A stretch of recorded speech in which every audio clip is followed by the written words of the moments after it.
Bismillahirrahmanirrahim. Assalamualaikum warahmatullahi wabarakatuh. Alhamdulillahirabbil alamin wal 'aqibatu lil muttaqin wa la 'udwana illa 'alal zalimin. Asyhadu an la ilaha illallah wahdahu la syarika lahu wa asyhadu anna Muhammadan 'abduhu wa rasuluh. Allahumma shalli ala Muhammad wa ala alihi wa sahbihi wa man tabi'ahum bi ihsani ila yaumiddin. Amma ba'd. Hadirin hadirat Bapak Ibu sedang jemaah yang berbahagia, mengawali pertemuan kita pada kesempatan siang yang singkat ini, mari kita senantiasa bersyukur kepada Allah Subhanahu wa taala yang tidak pernah berhenti mencurahkan rahmat dan memberikan nikmat. Dengan rahmat dan nikmat tersebutlah kita kembali hadir dan bersua di tempat yang mulia ini, dan mudah-mudahan tentunya seluruh amal ibadah yang kita lakukan diterima oleh Allah Subhanahu wa taala. Salawat beruraikan salam tercurahkan pada baginda alam Nabi Muhammad sallallahu alaihi wasallam. Allahumma salli ala Muhammad. Mudah-mudahan tentunya dengan senantiasa bersolawat kepada beliau, kita termasuk di antara bagian orang-orang yang mendapatkan syafaatnya. Hadirin Bapak Ibu sedang jemaah yang berbahagia, pada kesempatan singkat hari ini kita akan berbicara tentang tawakal, sebuah kalimat yang sering kita lakukan, dan mudah-mudahan untuk kembali mempertegas apa yang mesti kita lakukan, sehingga tentunya kita berjalan sesuai dengan apa yang dihendaki oleh Allah Subhanahu wa taala. Para ulama mengatakan tawakal itu secara lugawi atau secara bahasa disebut dengan berserah diri. Tapi ketika disebut apa itu tawakal secara istilahan, maka para ulama memiliki arti dan pemahaman mereka masing-masing. Ada yang pernah diungkapkan oleh Ibnu Abbas radhiyallahu anhu. Ketika diberikan pertanyaan apa yang dimaksud dengan tawakal, maka ia mengatakan, tawakal itu sesungguhnya percaya sepenuh hati kepada Allah. Berbeda dengan apa yang diungkapkan oleh Ibnu Abbas, maka Imam Ahmad mengatakan tawakal itu memutuskan seluruh pencarian disertai keputusan terhadap makhluk.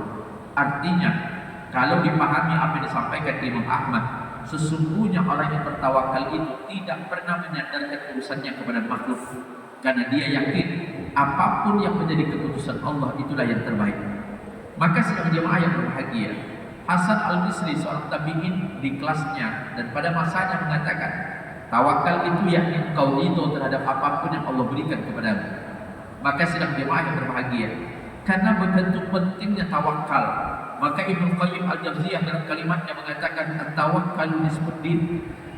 Dia mengatakan bahwa tawakal itu separuh dari agama, dan ini tentunya seiring dengan apa yang difirmankan oleh Allah dalam Al-Quran dalam surah Al-Hud ayat 123, ketika Allah mengatakan fa'buduhu wa tawakkal alaih, dan hendaklah kalian beribadah hanya kepada Allah dan bertawakallah kepadanya.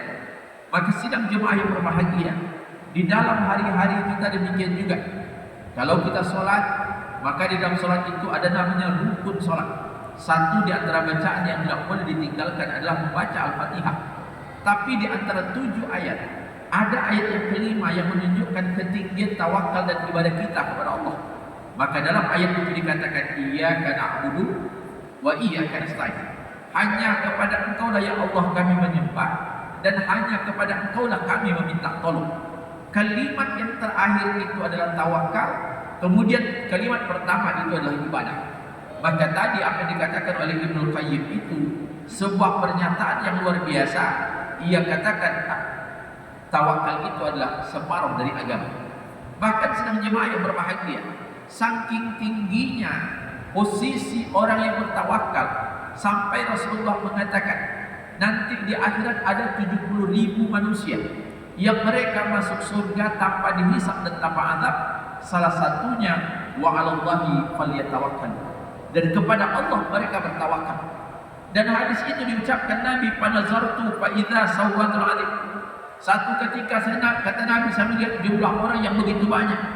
Faqila li, kemudian Jibril mengatakan kepada Rasulullah, hadhihi ummatu, ya Muhammad sesungguhnya ini adalah umatmu. Wa ma'ahum sab'una alfan yadkhulul jannata bighairi hisab wal adab. Jumlah mereka 70.000, kemudian mereka masuk surga, kemudian mereka tentu tidak diazab.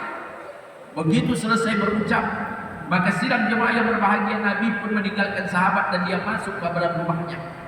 Begitu Nabi masuk ke dalam rumahnya, maka terjadi sebuah diskusi ringan. Siapa sesungguhnya yang dimaksud oleh Nabi dengan 70.000 orang yang mereka masuk surga tanpa dihisab dan tanpa diazab?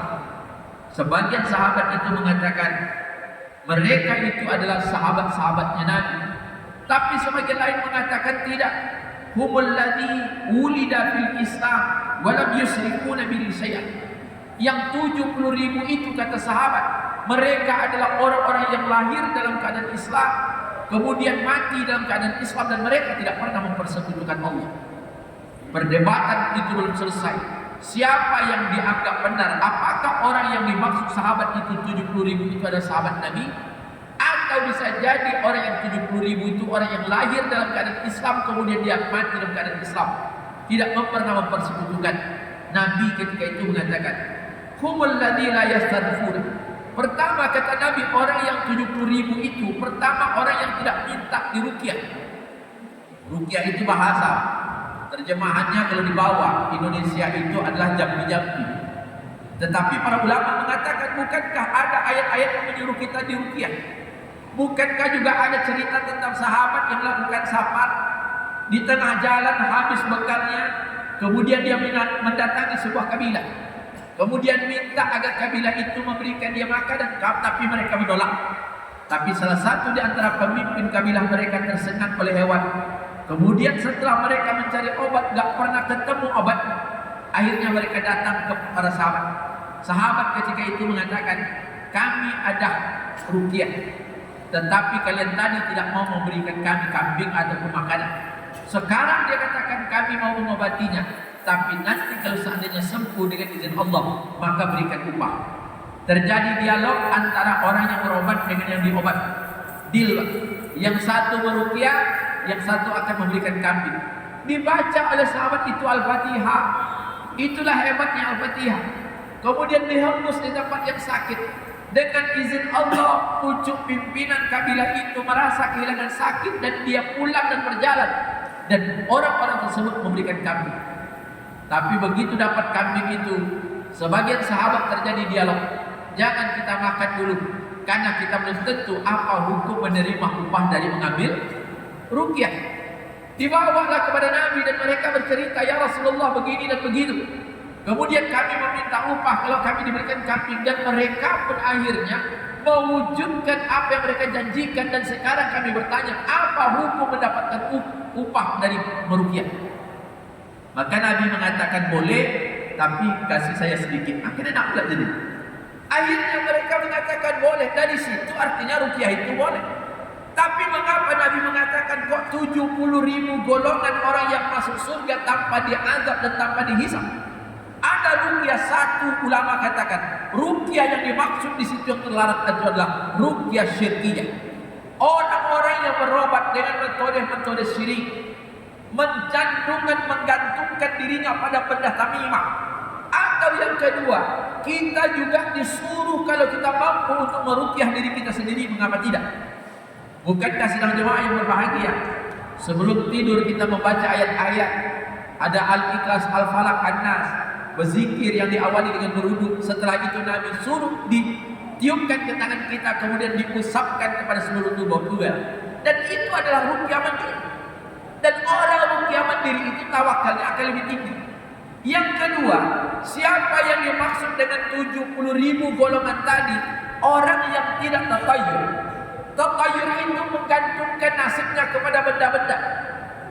Maka di tengah masyarakat sampai hari ini, kalau ada bapak tangannya gatal-gatal, apa dikatakan? Tangan saya gatal, nampaknya akan ada binti masuk. Rupanya pajaknya yang timbul. Ada orang yang kadang-kadang tak mau nikah bulan Muharram.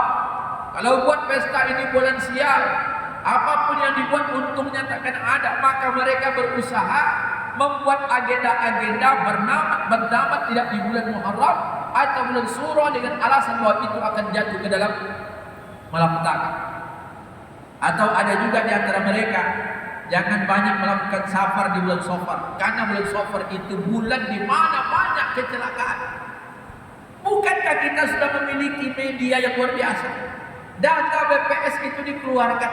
Sampai hari ini tidak ada yang mengatakan bahwa kecelakaan itu banyaknya terjadi bulan Safar. Yang banyak terjadi malah bulan Syawal, karena orang pulang kampung, Mbak.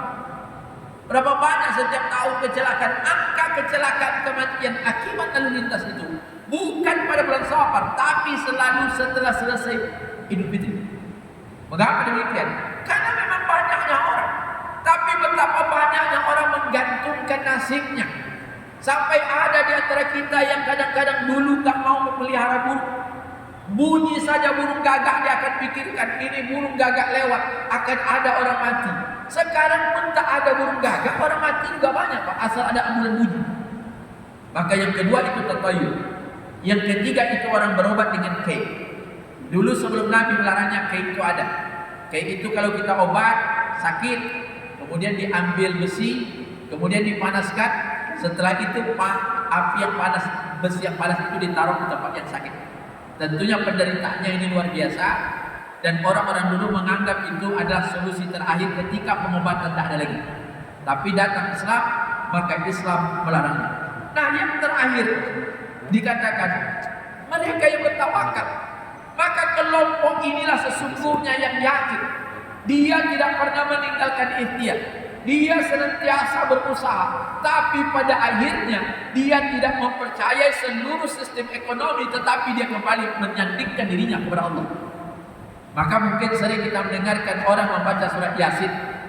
Di ayat yang ke-82 itu dikatakan, innama amruhu idza arada syai'an ayyaqula lahu kun fayakun. Kan mudah kita mengerti. Sesungguhnya urusannya apabila Allah berkehendak, kun fayakun. Ketika Allah memberikan selesai, ketika Allah menolaknya habis. Maka manusia mesti tawakal. Ketika dia berusaha, minimal ia akan memulai usaha itu dengan ucapan bismillah. Coba lihat, sedang jemaah yang berbahagia, ketika orang keluar dari rumah apa yang diucapkan? Nabi mengajarkan kita berdoa, Bismillahi tawakkaltu ala Allah, la haula wa la quwata illa billah. Dengan nama Allah saya berserah diri kepadanya, tiada daya dan tiada upaya kecuali Allah. Itu diucapkan sebelum melangkahkan kaki keluar rumah. Karena berapa banyak orang yang keluar rumah dalam keadaan sehat, kembali dalam keadaan sakit. Berapa banyak orang meninggalkan rumah dalam keadaan hidup, kembali sudah menjadi mayat. Maka kalau mereka berserah diri, apapun yang akan terjadi, sebuah nikmat yang tidak akan membuat hatinya kecewa.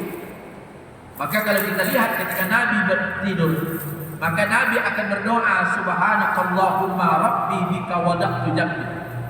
Maha suci engkau ya Rabb, yang dia meletakkan, dia katakan, yang mengizinkan saya meletakkan lambungku, kemudian sesungguhnya engkau lah yang akan menghidupkan. Maka sidang jemaah yang berbahagia, maka sesungguhnya tawakal itu tidak hanya urusan duniawi.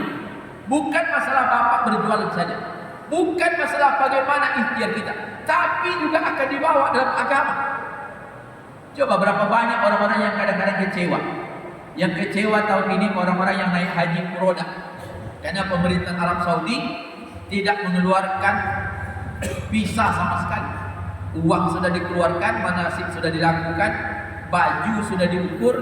Yang lebih berat lagi, masyarakat kita ini masalahnya, kalau dia pergi haji buat kenduri, kemudian tak jadi, begitu tak jadi, masyarakat kita jangan-jangan ini duit korupsi. Ada jadi berat. Jadi subhanallah, berapa banyak. Bukan mereka tidak ingin haji, tapi kalau mereka bertawakal kepada Allah, diserahkan, mereka tidak akan kecewa. Apalagi kalau bapak baca informasi tahun ini, ada sebuah hal yang menarik, bahwa presiden akan membuat yang mengurus haji itu setara dengan Kementerian Agama. Tapi yang mengkhawatirkan kita hari ini, apa yang disampaikan, pemerintah Arab Saudi itu mengusulkan agar jemaah haji kita kuotanya dikurangi 50%. Jadi lobby-lobbynya Pak. Tahun ini saja berangkat itu plus dengan reguler 220.000. 220.000, kemungkinan orang awak upaya diatur, akhirnya Arab Saudi nak menguranginya, dikurangi kuota itu 50. Mudah-mudahan tak jadi, sehingga lobby-lobbynya, sebab kalau lobby-lobby itu jadi, sampai 50% dikurangi, tinggal 105.000, bayangkan betapa daftar antri itu akan menjadi lama. Alasannya memang betul juga. Orang awak ni memang, kalau apalagi ahli hisab, dah tahu hotel itu tak boleh merokok, makin dibawa alarm api itu merokok. Subhanallah, sehingga orang-orang kita subhanallah. Satu sisi, maka kalau kita lihat ini kekurangannya, ini kekurangan. Saya memaklumi, bagaimana tidak mengurus 220.000 orang, sementara petugas kita cuma 450 orang. Anggap sajalah petugasnya 1000 orang mengurus 220.000. Itu mematikan rokok tidak cukup hari 2 hari. Dimatikan sini rokok ujung tuh, ujung pindah. Sehingga Arab Saudi itu Kementerian Agamanya memberikan usulan kepada Indonesia yang mudah-mudahan ini tidak jadi. Mereka menginginkan bahwa kuota Indonesia itu dikurangi 50%. Kalau dikurangi 50%, wallahu a'lam bishawab, tentunya resikonya waitingnya atau waktu tunggunya makin lama, dan ini juga akan menambah sesuatu yang luar biasa, kesulitan bagi bangsa kita. Tapi kita berharap mudah-mudahan kalaupun tidak ditambah, mudah-mudahan tidak dikurangi. Mudah-mudahan ada manfaatnya. Assalamualaikum warahmatullahi wabarakatuh.